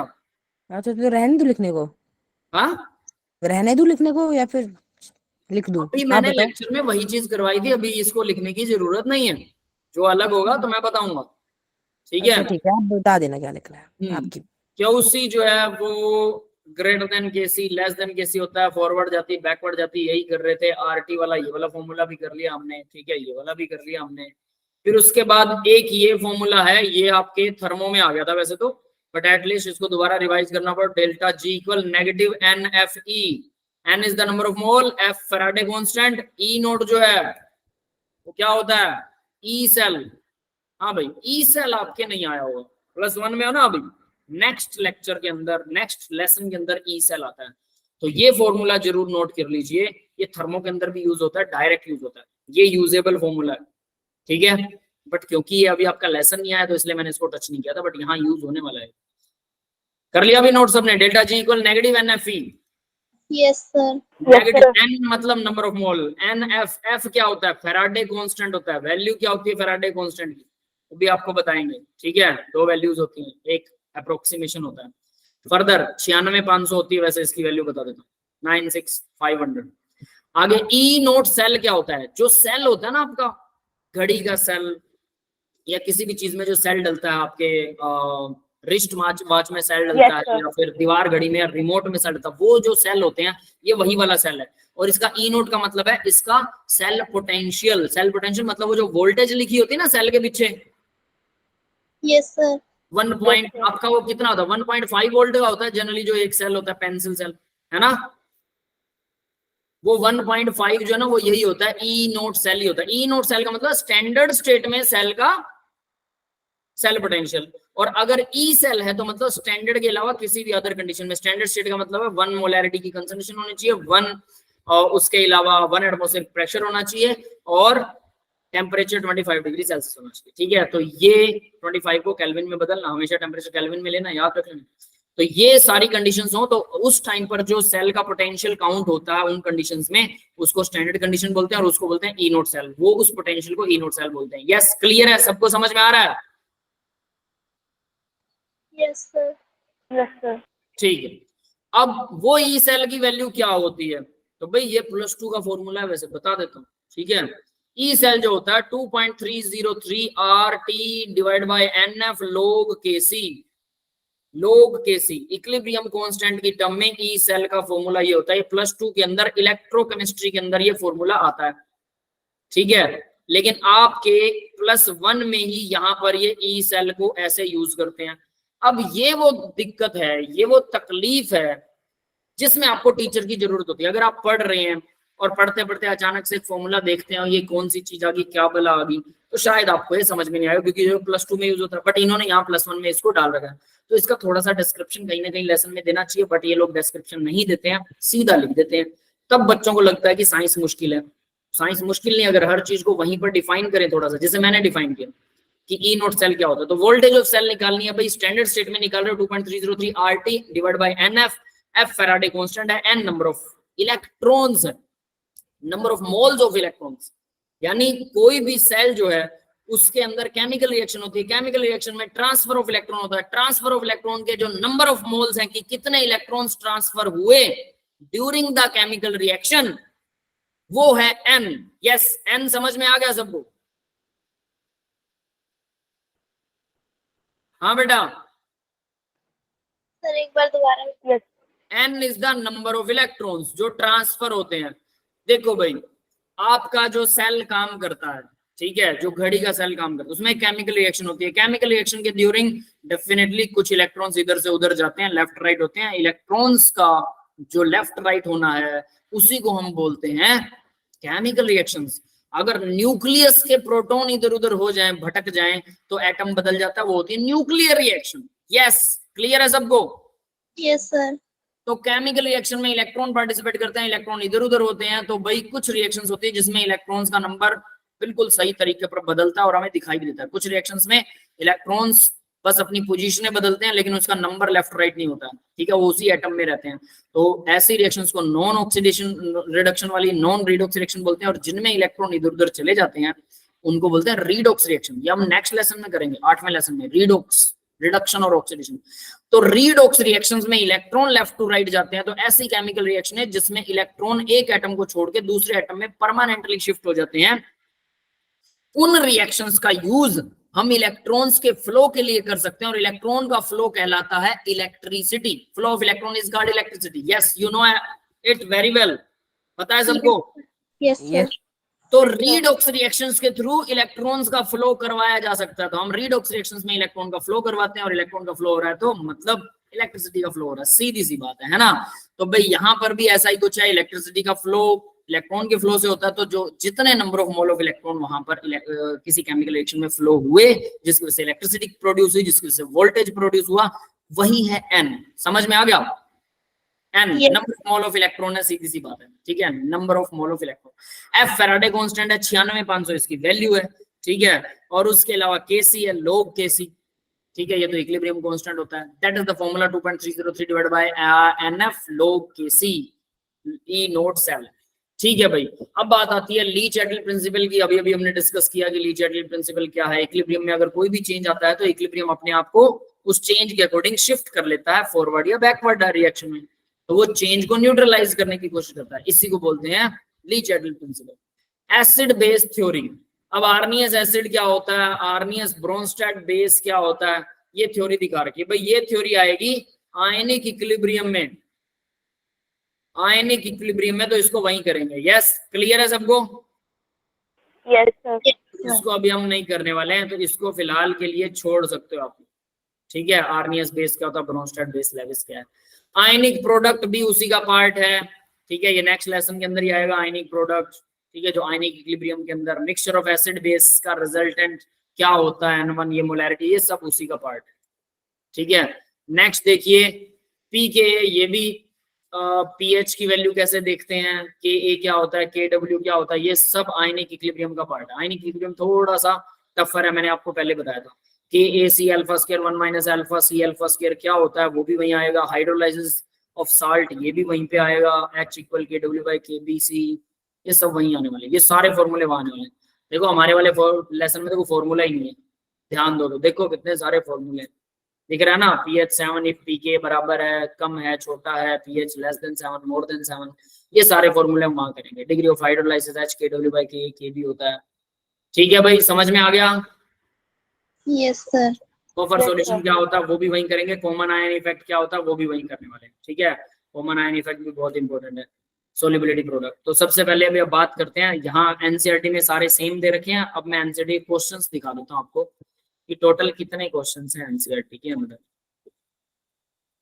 73 के आसपास। 73 है, चलो ठीक है, जिसमें देख रखे हैं बहुत अच्छी बात है। अब ये आयनिक इक्विलिब्रियम को मिलाकर है, हर रोज अगर 10 भी करते हो तो 7 दिन में लेसन खत्म, ठीक है, बहुत आसानी से। लेकिन आयनिक इक्विलिब्रियम अभी तक हुआ नहीं है। 72 है बेटा, 73 है, सॉरी, ठीक है, 73 है भाई टोटल। उसके अलावा ये शॉर्ट आंसर टाइप हैं, कुछ और हैं, तो ये सब तो है ही है, लेकिन 70 टोटल 73 है। तो हर रोज 10 क्वेश्चन भी करो तो 73 होने में क्या, 5-6 दिन में आयनिक इक्विलिब्रियम खत्म। याद रखना ये +2 में भी आएगा, बहुत डिटेल में आएगा, और +2 में भी इसका यूज होता है, और आईआईटी के अंदर इसको रोड लेवल पर इसका पार्ट आता है। और देखो सिर्फ आपको 73 क्वेश्चन करने हैं, देखा जाए तो बहुत बड़ा लेसन तो है ही नहीं, सिर्फ 73 तो है क्वेश्चन। 70 क्वेश्चन बड़े हैं क्या? आपके 10th में एक एक्सरसाइज में 10 क्वेश्चन होते थे जनरली, 7 एक्सरसाइज कंप्लीट करनी है मैथ की, इसको ऐसे ट्रीट करो, बहुत आसान लगेगा लेसन। तो चलिए शुरू करते हैं, ठीक है। The liquid equilibrium with its vapor is a sealed container in fixed temperature. The volume of the container is suddenly increased. Volume बढ़ा देते हैं. What is the initial effect of the change of the vapor pressure? What is the rate of the evaporation condensation change initially? What is, तो क्या कह रहा है भाई, एक लिक्विड है, ठीक है, इक्विलिब्रियम के अंदर एक लिक्विड ले लिया उसने, it's vapour, with its vapour, यानी कि एक डब्बा ले लिया इसने, ठीक है, जिसके अंदर लिक्विड है और इसके वेपर है, यहाँ पे हवा में उसके वेपर्स है। In a sealed container of fixed temperature, the volume of container suddenly increase. इसका ये पिस्टन उसने ऊपर खींच दिया, ये पिस्टन ऊपर आ गया, तो इसका मतलब वॉल्यूम बढ़ गया ना, क्लियर है? यस सर, प्रेशर डिक्रीज हो जाएगा। Yes sir. वॉल्यूम बढ़ोगे करोगे, प्रेशर डिक्रीज होगा, तो क्या होने वाला है, सॉल्यूशन क्या होगा, हमने अभी भी डिस्कस की थी, Le Chatelier principle. Pressure directly inversely proportional to volume है, वॉल्यूम बढ़ेगा तो प्रेशर घटेगा। इफ द वॉल्यूम, तो देखो भाई लो प्रेशर पर था, पहले इसने लिया लो प्रेशर पर था, फिर हाई प्रेशर पर गैस बन गया, तो हाई प्रेशर अगर इसके ऊपर गैस के ऊपर आएगा तो क्या होने वाला है, लो प्रेशर से हाई प्रेशर, ठीक है, गैस बनेगा। If the volume is increase at constant temperature, pressure decreases, pressure decrease होता है, डेफिनेट सी बात है, तो ये उल्टा हो जाता है। At constant pressure. ये तो समझ में आ गया होगा, वॉल्यूम बढ़ेगा तो प्रेशर डिक्रीज होएगा, क्यों? क्योंकि Yes, temperature. sir. Yes, sir. तो देखिए फिर क्या हो रहा है, decrease in pressure shift the equilibrium in direction of high pressure. Pressure को डिक्रीज करने का मतलब है कि equilibrium in direction of high pressure. अब प्रेशर डिक्रीज हो रहा है तो हाई प्रेशर की तरफ कैसे इक्विलिब्रियम बढ़ जाएगा? हाई प्रेशर कहां पड़ रहा था भाई? ये देखिए जरा, गैस के ऊपर ही प्रेशर इफेक्ट हो रहा था ना, लिक्विड पर थोड़ा हो रहा था। ये समझ में आ रहा है? इस Yes, sir. कंटेनर के अंदर अगर प्रेशर Yes, sir. पड़ेगा तो लिक्विड पर थोड़ा पड़ेगा, वो तो गैस के ऊपर पड़ रहा है, नीचे लिक्विड है। लिक्विड पर तो प्रेशर बहुत कम, मिनिमल असर डालता है, गैस पर ही डालता है ना? Yes, sir. तो गैस, हाई प्रेशर में तो गैस थी। More vapour are formed, hence vapour pressure increases. तो देखो मोर वेपर फॉर्म, तो ये शायद ना ऐसी टेढ़ी बातें ये समझ में नहीं आती हैं कई बार। तो सीधी सी बात है, जब प्रेशर कम हो गया तो प्रेशर किसका घटेगा? वेपर्स का प्रेशर घटेगा ना। Yes, sir. तो वेपर ज्यादा बनेंगे, अब प्रेशर कम हो गया। देखो भाई सीधी सी बात है, यहां से इसको ऐसे समझो, ज्यादा बेटर लगेगा। इनके वाली बात कई बार समझ में नहीं आती। ये लिक्विड आपके पास, इसके ऊपर प्रेशर डल रहा है 1 एटमॉस्फेयर का प्रेशर। सिंपल है ना, खुला है, 1 एटमॉस्फेयर का प्रेशर डल रहा है। एटमॉस्फेयर 1 प्रेशर डालता है ना, O2 और N2 दोनों इसके ऊपर है। यस, क्लियर है? Yes, sir. अब मैंने क्या किया, पिस्टन में यहां तक, बिल्कुल यहां तक मैंने एक पिस्टन जचा दिया, जहां तक लिक्विड भरा हुआ था यहां तक एक पिस्टन लगा दिया। लगा सकता हूं इसको ऐसे लो, जैसे सिरेंज होती है ना, डॉक्टर वाली सिरेंज, टीका लगाने वाली, उसमें पानी भर लो। पानी को भर के और उसको ऊपर तक, बिल्कुल ऊपर तक थोड़ा सा निकाल दो। अब उसको सिरेंज को निकाल दो, पानी ऊपर तक भर जाएगा, भर जाएगा ना। ये मान लीजिए सिरेंज थी और यहाँ तक पानी, ये जो लिक्विड था ये यहाँ तक भर गया, उल्टा कर रखा मैंने, इसे सीधा मत समझना। और यहाँ पर फिर मैंने अपनी फिंगर रख दी, या किसी भी अदर चीज से आपने इसको ब्लॉक कर दिया, बंद कर दिया बंद। क्लियर है? Yes, sir. तो देखो पिस्टन बिल्कुल परफेक्ट आ गया। अब इसमें हवा भी नहीं है, गैस कुछ नहीं है। क्लियर है ना? अब अगर आप Yes, इस पिस्टन को उल्टा खींचते हैं, उल्टा, तो पिस्टन के ऊपर 1 एटमॉस्फेयर का प्रेशर पड़ रहा है। इसको वापस उल्टा खींच के देखना, यहाँ से प्लग करके, कोई नॉर्मल सिरिंज लेके देखना, यहाँ पर प्लग करके और नीचे खींचोगे तो आपकी उंगली चिपक जाएगी उससे, बहुत प्रेशर पड़ता है ना। Yes, sir. बच्चे कैप के साथ तो करते रहते हैं, वो जीभ पे लटका लेते हैं उसको और लिप्स पे लटका लेते हैं, करते हैं ना। वैसा ही यहाँ पर, क्योंकि हम उसको सक करके और उसका प्रेशर कम कर देते हैं, तो यहाँ पर भी प्रेशर कम हो रहा है। तो प्रेशर कम होगा तो क्या होगा, पिस्टन ऊपर उठा दिया मैंने, प्रेशर हो गया कम, तो भाई जल्दी नहीं वेपर बनेंगे, क्योंकि अब लिक्विड पर कोई प्रेशर तो है ही नहीं, तो वेपर जल्दी बनेगा कि नहीं बनेगा? Yes, sir. Yes, sir. हवा में जल्दी उड़ेगा, ये समझ गए ना। तो यही काम वो बता रहा है कि more vapour formed, hence vapour pressure increase. तो वेपर का प्रेशर इंक्रीज होगा। ये समझ में आ गया सबको? Yes, sir. Yes, sir. B point देखिए अब। तो बी पॉइंट यानी ये लो प्रेशर हाई प्रेशर, इसको मत देखो, सीधा एक ही चीज देखनी है, ये वाली, और फिर सीधा ये वाली देखो। रेट ऑफ इवेपोराइजेशन, वेपर्स बन रहे हैं, उसका रेट बढ़ जाएगा कि नहीं बढ़ेगा? रेट ऑफ इवेपोराइजेशन इंक्रीज होगा, है ना, जल्दी बनेंगे वो। क्लियर है? और कंडेंसेशन डिक्रीज हो जाएगा। मतलब पहले क्या हो रहा था, इक्विलिब्रियम का मतलब था कि जितना लिक्विड ऊपर उड़ रहा है उतना ही वो पानी बन के नीचे आ रहा था ना, तभी इक्विलिब्रियम बनेगा। लेकिन अब क्या हो रहा है, लिक्विड जो उड़ रहा है उड़ जल्दी रहा, क्योंकि वेपर अब ज्यादा बनेंगे, क्योंकि हमने प्रेशर कम कर दिया, ऊपर उठा दिया, पिस्टन वॉल्यूम बढ़ा दिया, तो इस वजह से कंडेंसेशन का अब टाइम नहीं मिलेगा उसे। क्लियर है? कंडेंसेशन थोड़ी देर बाद होगा, अभी नहीं होगा, है ना।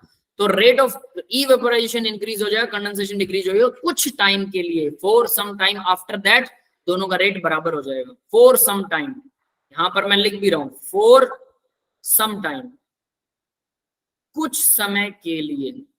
क्लियर है बेटा? Yes, sir. कुछ समय के लिए ऐसा होगा, थोड़ी देर बाद फिर दोनों का रेट बराबर आ जाएगा और वापस इक्विलिब्रियम फिर से बन जाएगा, नया equilibrium. When equilibrium is restored finally, last में इक्विलिब्रियम फिर से बन जाएगा। The rate of evaporation again become equal to the rate of condensation. Condensation और evaporation का rate equal हो जाएगा। The final vapor pressure become equal to the vapor pressure that was before the sudden increase of the volume of the container. ठीक है भाई, वो same ही हो जाएगा, सीधी सी बात है। क्लियर है बेटा? क्वेश्चन समझ में आ गया? ली चैटल प्रिंसिपल के बेस पेपर था, सिंपल, ठीक है। सर इसमें जो ए पार्ट है उसमें वेपर प्रेशर डिक्रीज होना चाहिए, इंक्रीज कैसे होगा? वेपर प्रेशर डिक्रीज होना चाहिए आपके साथ, ठीक है, मैं बताता हूँ। देखिए जरा, ये एक नॉर्मल कंटेनर है, इसके अंदर सिर्फ पानी है, कोई गैस नहीं है, सिर्फ पानी। तो क्या होगा भाई, एक पर्टिकुलर टेम्परेचर पर हमें पता है पानी में से वेपर उड़ते रहते हैं, उड़ते रहते हैं, उड़ते हैं, यस सर। उड़ते रहते हैं। और मान लीजिए कि ये यहाँ पर पिस्टन लगा हुआ है, ठीक है, और 1 एटमॉस्फेयर का प्रेशर पड़ रहा है, तो ये वेपर बनेंगे, ठीक है, हवा के अंदर, दैट्स इट। अब बात आती है कि अगर मैं पिस्टन को ऊपर उठाता हूं तो पिस्टन सक नहीं करेगा, वेपर्स को भी और पानी को भी सक करने की कोशिश करेगा, करेगा कि नहीं करेगा? Yes sir. प्रेशर डिक्रीज हो रहा है तो पिस्टन नीचे से ही वेपर को उठाएगा, तो वेपर प्रेशर तो ज्यादा बढ़ेगा, क्योंकि वेपर तो ज्यादा बनेंगे, अब और भी ज्यादा बन जाएंगे। अगर मैं पिस्टन को नीचे दबाऊं, सोचो तो क्या होगा, प्रेशर किस पे पड़ेगा, वेपर्स पे पड़ेगा। वेपर्स क्या होंगे, कंडेंस होंगे, और लिक्विड ज्यादा बनेगा, वेपर कम रह जाएंगे। अगर मैं नीचे दबाता हूं तो पिस्टन को, तो उल्टा करूंगा तो उल्टा होगा ना, वेपर ज्यादा बनेंगे। क्लियर है? Yes sir. सिंपल सोच सकते हो बेटा, ठीक है, समझ आ गया अभी? Yes sir. वही हो रहा है, ठीक है, यस ओके, सर। ठीक। चलिए अभी अब नेक्स्ट देखते हैं। नेक्स्ट देखिए जरा, क्वेश्चन नंबर 2। अब यहां से काम के क्वेश्चन है, वो थ्योरेटिकल क्वेश्चन था ली चैटल प्रिंसिपल पर बेस पर, और ऐसे क्वेश्चंस जरूर करने चाहिए, इससे आपकी थ्योरी मजबूत होती है। इसके बारे में सोचेंगे तो, what the KC for the following equilibrium when the equilibrium concentration of each substance is, सारी कंसंट्रेशन दे रखी है, बताओ क्या करोगे? कुछ नहीं करना है, सिर्फ फॉर्मूले में भरो और निकलो यहां से। तो केसी क्या होगा भाई, प्रोडक्ट की concentration raise to their power of coefficient, यानी कि SO3 raise to their power 2। ये समझ में आ रहा है, ये फॉर्मूला लगा दें। फिर O2 raise to their power 1 लिखा करो, SO2 raise to their power 2, yes, product by reactant raise to their power of coefficient. तो कोफिशिएंट इन्होंने कंसंट्रेशन दे रखी है महाराजों ने सारों की, बस उनकी स्क्वायर और 1 और 2 लगाना है और आंसर निकाल देना है, बस हो गया, खत्म। यस, क्लियर है? सेकंड सम, यस सर। किसी को कोई डाउट हो तो बता सकता है। थर्ड देखिए, as the certain temperature the total pressure, और यही चीज बोलता रहता हूं मैं, आसान आसान क्वेश्चन है, कर लो बेटा, एनसीईआरटी कम से कम कर लो, एनसीईआरटी कर लोगे तो मेंस हो जाएगा आपका, मेंस क्लियर है।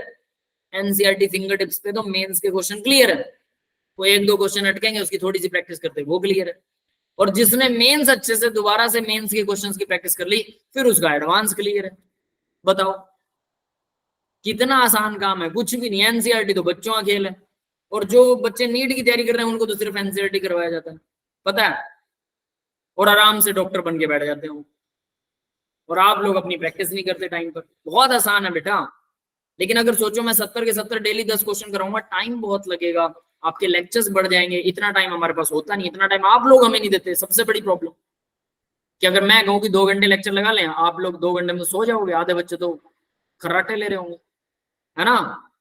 तो और वैसे भी फिर दूसरी क्लास स्टार्ट हो जाती है, अगर पहले स्टार्ट करने की कोशिश करें क्लास को, तो फिर आप लोग बोलते हो सर हमारा स्कूल था, ये था, वो था, तो बहुत सारी प्रॉब्लम्स है ना। तो इस वजह से प्रैक्टिस फिर आपको करनी पड़ेगी, कुछ काम आपको, हाँ कोई क्वेश्चन समझ में नहीं आता, देखो सॉल्यूशन के साथ मैंने दे रखी है बुक आपको, एनसीईआरटी के सॉल्यूशन, फिर भी नहीं समझ में आ रहा, अब मेरे को भेजो, लेक्चर में पूछ लो सर ये वाला क्वेश्चन है एनसीईआरटी का इस पेज नंबर पर, मेरे को पेज नंबर बता दो, उसी टाइम सारी क्लास को समझा दूंगा मैं, आपको भी सारी क्लास को भी। उसका फायदा क्या होगा? उसका फायदा पूरी क्लास को मिलेगा ना, समझ रहे हो, और आपका तो सोल्व हो ही जाएगा। तो क्लास में जहां पर कहीं अटकते हो उसको स्टार लगाओ, आगे बढ़ो, स्टार लगाओ, आगे बढ़ो, बाकी हम समझाएंगे, है ना। ऐसे करते करो सबको, दैट्स इट। नोटबुक और पेन से करना है, याद रख लेना, यू देखने नहीं है।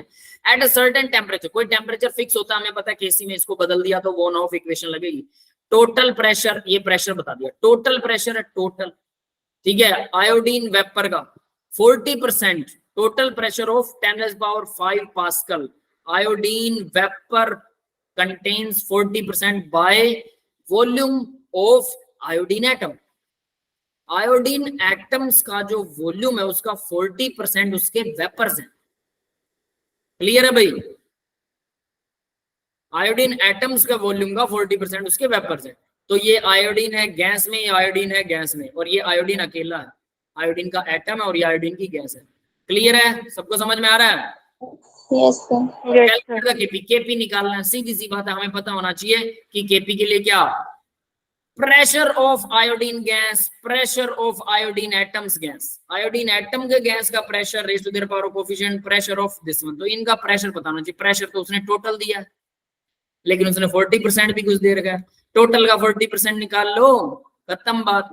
तो यहाँ देखो भाई क्या दे रखा, 40% बाय वॉल्यूम है, 60% बाय वॉल्यूम, एक 40% है तो दूसरा 60 होगा। Iodine vapour contain 40% of iodine atom, iodine vapours के अंदर, मतलब देखिए क्या है। अब ये चीज ध्यान से समझने वाली है, तो गड़बड़ मत कर देना।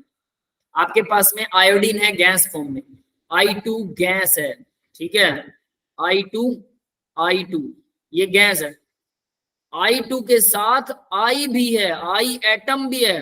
चलो इस एटम को दूसरे रंग से बनाते हैं, ठीक है, I एटम भी है आपके पास, ये ग्रीन कलर के आयोडीन के एटम्स हैं, और I2 जो है वो रेड कलर वाली I2 है। तो ये क्या कह रहा है कि आयोडीन एटम जो है वो 40% है वेपर के साथ। मतलब अगर 10 एटम्स आयोडीन के हैं टोटल, मतलब 10 एटम्स हैं, तो उसमें से 4 एटम तो आयोडीन के हैं, और बाकी के 6 मॉलिक्यूल जो है वो क्या है, आयोडीन गैस की। यस, समझ में आई सिचुएशन? Yes, sir.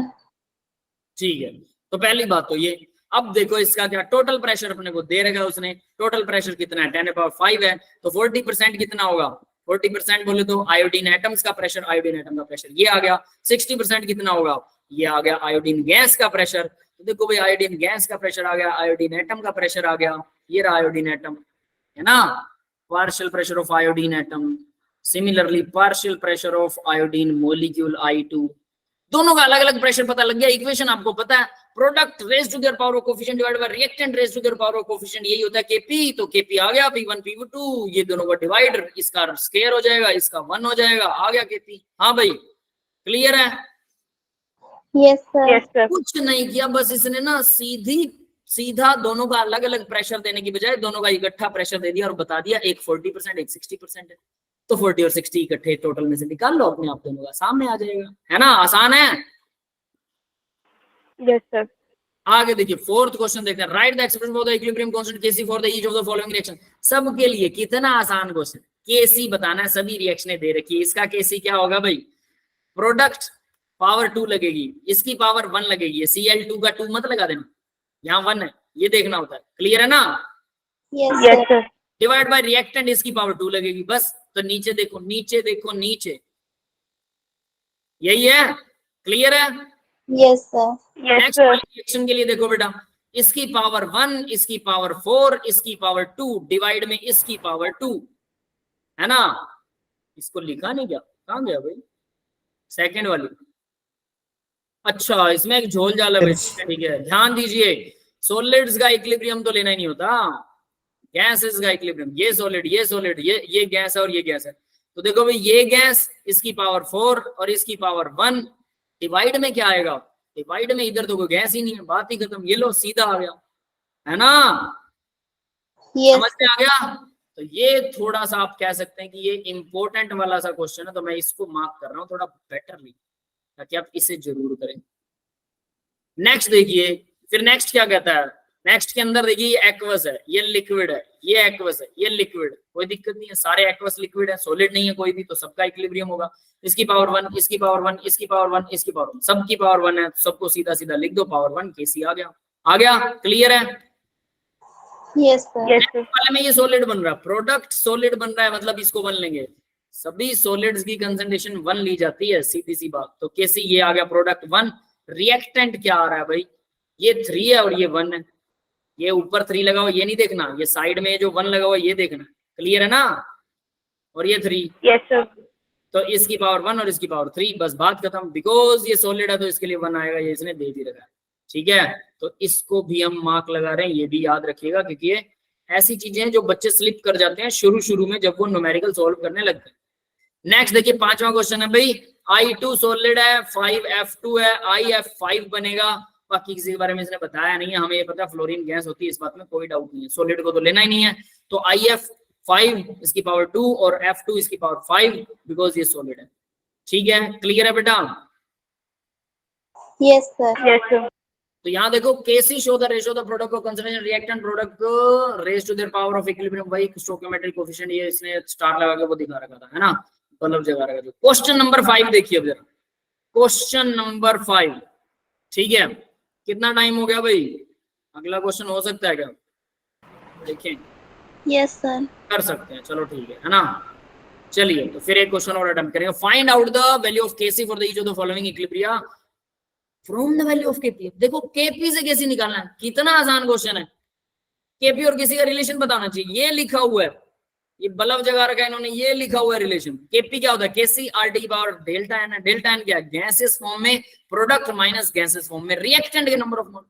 सिंपल है ना, सिंपल सीधा फॉर्मूला लगाना। तो देखिए यहाँ पर क्या है भाई, ये गैस है, ठीक है, ये गैस है, ठीक है, ये भी गैस, सारे गैस है पहले में, तो कोई दिक्कत ही नहीं है।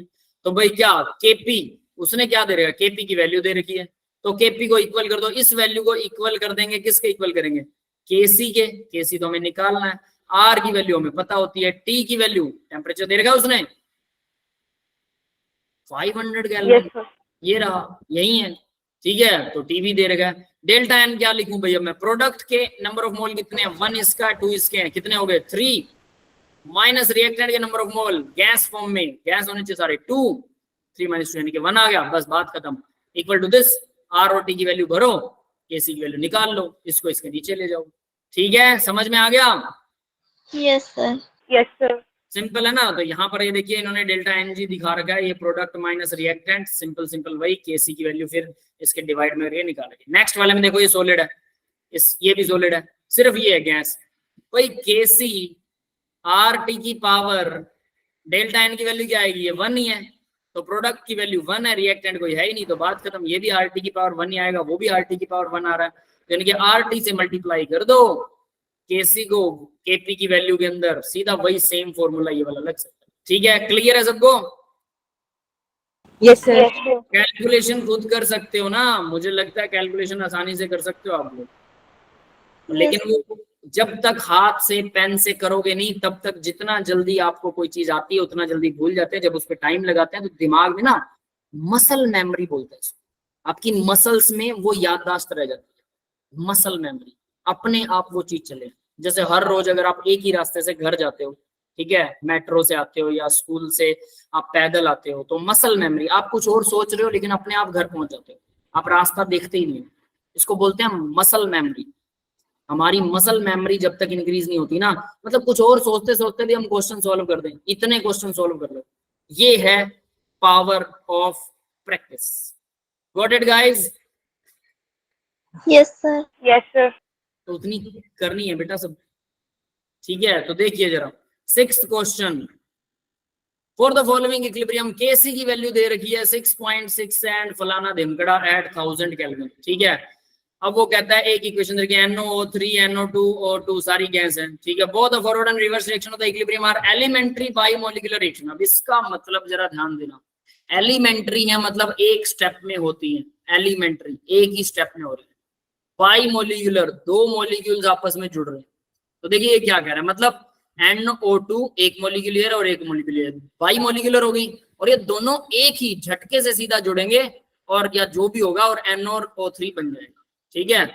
अब सेम प्रोसेस इधर इस तरफ से भी होती है, NO और O3, ये दोनों 2 मॉलिक्यूल्स हैं और दोनों एक ही स्टेप में, इसके बीच में कुछ नहीं आता, सीधा 2 चीजें अपने आप बन जाती है डायरेक्ट। ये दोनों एक दूसरे को टक्कर मारते हैं, टक्कर मारते ही जैसे अलग होते हैं ये दोनों चीजें अलग हो जाती हैं। यस, ये समझ में आया, single step elementary reaction. Yes sir. तो यहाँ अब देखिए, यहां से आपको एक चीज सीखने को मिली कि एलिमेंट्री रिएक्शन क्या होती है। Elementary reaction rate of reaction में +2 के अंदर आता है केमिकल काइनेटिक्स वाले लेसन में, वहां पर डिटेलिंग आएगी इसकी। यहाँ आपके लिए इतना काफी है क्योंकि हमें तो ये क्वेश्चन अटेम्प्ट करना है, हमें केमिकल काइनेटिक्स थोड़ा सीखना है, समझ रहे हो ना बात। तो ऐसी चीजें अगर कहीं पे भी अटकती हैं एनसीईआरटी में, स्टार लगाओ, छोड़ दो। पहली बात तो क्वेश्चन देख के देखो समझ में आ रहा है, ठीक है, लेकिन फिर भी उस चीज को मेंशन जरूर कर लो, जैसे मैंने यहाँ पे इसको अंडरलाइन कर दिया ना कि एलिमेंट्री रिएक्शन है, bimolecular. What the KC for the reverse reaction? Reverse reaction, उल्टी रिएक्शन के लिए केसी कुछ याद रखना, सीधी रिएक्शन के लिए इसने दे दिया, उल्टी रिएक्शन के लिए केसी क्या होता है पता है? 1/kc। देखो केसी जो होता है 1/kc होता है, बात ही खत्म है। उल्टी रिएक्शन अगर होगी किसी की और सब कुछ सेम हो तो केसी जो है केसी फॉर द रिवर्स रिएक्शन, मैं यहाँ पर रिवर्स रिएक्शन के लिए केसी लिखूं तो 1/kc होता है, जो फॉरवर्ड के लिए था। फॉरवर्ड रिएक्शन के लिए जो केसी है उसी का रिवर्स वाला केसी निकालना, तो 1/kc कर दो, डिवाइड कर दो। क्लियर है बेटा? Yes, sir. Yes, sir. तो सीधा सीधा आप ऐसे भी निकाल सकते हो, ठीक है, यहाँ कोई तिकड़मबाजी नहीं है। देखो 6.10⁻14, ये उसको डिवाइड कर रखा है, सीधा निकाल रखा, कुछ नहीं कर रखा, सीधा यहाँ से सोल्व कर सकते हैं। बट इन्होंने कैसे किया, चलो उसको भी देख लेते हैं आप। दूसरा मेथड, देखो एक ही चीज को 2 बार करने से ना वो चीज पक्की हो जाती है, ये कमाल की चीज। तो जो चीज दी है इसलिए मैं बोलता हूँ लिख लिख के 3 से 4.5 घंटे डेली प्रैक्टिस करनी है, जब भी जो भी 2 लेक्चर आपके पर डे हो रहे हैं। तो केसी देखिए भाई, ये 1000 पर, तो केसी हमें पता क्या होता है, फॉरवर्ड के लिए केसी तो NO2 O2 और NO और O3, इन सब का रेशो होगा ना, NO2 O2 और सबकी पावर 1 है। क्लियर है? ये आ गया इतना। Yes, sir. रिवर्स रिएक्शन के लिए केसी क्या होगा, केसी डैश होगा, रिवर्स रिएक्शन के लिए केसी डैश है। That's it. From equation 1 and 2 we get, equation 1 और 2 के लिए हमें क्या मिलता है, तो देखो भाई इसको उल्टा कर रखा, अपन उल्टा कर रखा है ना, तो मैं कह सकता हूँ केसी जो है वो केसी डैश का उल्टा है, 1/kc है ना, क्योंकि प्रोडक्ट्स उल्टे हो रहे हैं। ये समझ में आ रहा है? Yes, sir. Yes, sir. इसको डिराइव करके दिखाया कि केसी डैश 1/kc क्यों होता है, बस इतना ही है, और कुछ नहीं इसने मंत्र पढ़े। क्लियर है बेटा? Yes, sir. Yes, sir. That's it, nothing special। ठीक है, अब 7th क्वेश्चन देखिए, explain why the pure liquid and solid have ignored while the writing the equilibrium constant expression. Pure liquid और प्योर सॉलिड को छोड़ देते हैं हम, क्यों छोड़ते हैं भाई? अब ये question, molar concentration of pure liquid and pure liquid, अगर मोलर कंसंट्रेशन, प्योर लिक्विड की कंसंट्रेशन क्या लोगे, 1 लोगे ना, सॉलिड की कंसंट्रेशन भी 1 लोगे। कह सकते हो इसकी कंसंट्रेशन 1 से ज्यादा 1 से कम है, 100% है ना, इज कांस्टेंट। अगर ये एक्सेस में होता है लिक्विड तो इनकी कंसंट्रेशन कांस्टेंट होती है, ये बदलती नहीं है, independent to the amount present. That's why the pure liquid and ignore in the equilibrium constant, ignore कर देते हैं या फिर इसको कांस्टेंट लिखते हैं, इसलिए इससे कोई फर्क नहीं पड़ता। यस, क्लियर है सबको? Yes, sir. Yes, sir. अगला क्वेश्चन देखिए, अगला क्वेश्चन करें, चलो यहीं पे ऑफ करते हैं ना, 5 मिनट का आप भी ब्रेक ले लेना। That's all for the today's lecture guys. तो भाई 7 क्वेश्चन हम कर चुके हैं। देखो 7 क्वेश्चन तो मैंने आधा लेक्चर, आधे से ज्यादा लेक्चर तो मैंने आपको पढ़ाया, ठीक है, 1 घंटे में हमने बाकी के 20 मिनट में 7 क्वेश्चन कर दिए। अरे 10 क्वेश्चन करना कितनी बड़ी बात, आधा घंटा 45 मिनट मैक्सिमम लगेंगे इसको सॉल्व करने में। आप 1 घंटा लगाते हो तो 15 क्वेश्चन के आसपास सोल्व, चलो 15 ना सही 10-12 तो पक्का है, हर रोज 1-1 घंटा अगर सोल्व करो बात ही खत्म। आधा घंटा जो मैंने थ्योरी करवाई, 1 घंटा क्वेश्चन कर लिए, 1.5 घंटा पूरा, बस इतना ही पढ़ना होता है हर रोज, एक सब्जेक्ट के लिए, 2 सब्जेक्ट के लिए 3 घंटे, बस खत्म। और इतने में ही अच्छे खासे टेस्ट क्वालिफाई हो जाते हैं। बट आप लोग अगर इतना भी नहीं करना चाहते तो फिर भाई कहानी आप लोगों को पता है ना। मैं रिकॉर्डिंग ऑफ कर रहा हूँ बेटा, किसी का डाउट है तो डाउट